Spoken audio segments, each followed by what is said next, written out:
দাস গ্রাম রাজাপুর বড়াইগ্রাম নাটোর। ওই যে গাড়ি আছে বামে সাদা গাড়ি, ওখান থেকে নিয়ে স্ত্রীকে পড়াবেন, স্ত্রীকে মেয়েকে মাকে মেয়েদের পড়াবেন, কাজে লাগবে পারিবারিক জীবনে।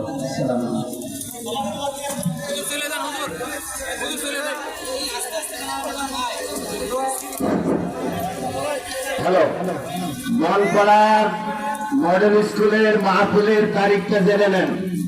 মনপাড়া বাৎসরিক যে তাফসীর মাহফিল হয় 3 দিন, সেটা তারিখটা জেনে নেন। আগামী 7, 8, 9 ডিসেম্বর, 7, 8, 9 ডিসেম্বর রোজ শনি রবি সোমবার। প্রথম দিন প্রধান মেহমান থাকবেন আব্দুল্লাহ আল আমিন সাহেব। মাঝখানের দিন 8 তারিখ থাকবেন ডক্টর কাউসার হুসাইন এবং আল্লামা সাইদি সাহেবের সুযোগ্য